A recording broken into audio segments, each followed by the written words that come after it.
Next time sir हमने रखा सी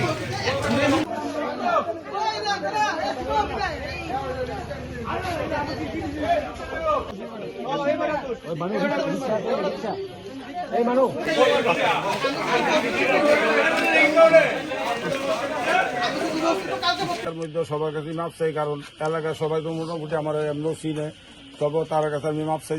দেখলাম একটা ভিড়, এটার মধ্যে দেখলাম কি একটা রিক্সাওয়ালা একটা ব্যানার পেছনে তার হয়তো বা টাঙানো ছিল, তাতে বাংলাদেশের একটা ফ্ল্যাগ ছিল। এরপর ওকে জিজ্ঞেস করলো কেন তুমি ফ্ল্যাগটা লাগিয়েছে, তো বললো আমার মালিককে লাগিয়েছে। মালিকের নামটা আমি ঠিক জানি না, বলি মিয়া বর্তমানে হয়তো বা সে চা বিক্রি করে। যাই হোক, এরপরে ওনাকে ডাকা হলো, উনি আসার পরে উনি স্বীকার করলো এই নেতাজি উনি কোনো একটা আর্টিস্ট এই ওনার রিক্সাতে এগুলি এঁকে দিয়েছে। কিন্তু এরপরে উনি বললো আমি তো এই ব্যাপারটা জানি না, আমার এটা আর্ট করেছে, আমি আর্টটা কি আমি দেখিনি, কিন্তু এটা আমরা পরবর্তী দেখলাম এটা বাংলাদেশের একটা ফ্ল্যাগ।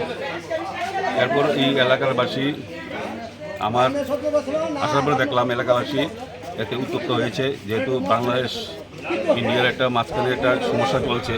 এই সমস্যার কারণে যেহেতু ইন্ডিয়ার মধ্যে বাংলাদেশের ফ্ল্যাগ একসাথে ঘুরছে, কিন্তু বাংলাদেশে ইন্ডিয়ার ফ্ল্যাগকে পদপুষ্ট করছে। তার জন্য এই এলাকার তারা ওনাকে ধরলো, ধরার পর উনি স্বীকার করলো আমি ভুল করেছি, আমি দীর্ঘ 52 বছর যাবৎ ত্রিপুরাতে বাস করি, ত্রিপুরার শুধু ভারতবর্ষের অন্ন খাই, কিন্তু উনি কেন এইসব করলো এটা আমাদের জানা নেই। পরবর্তী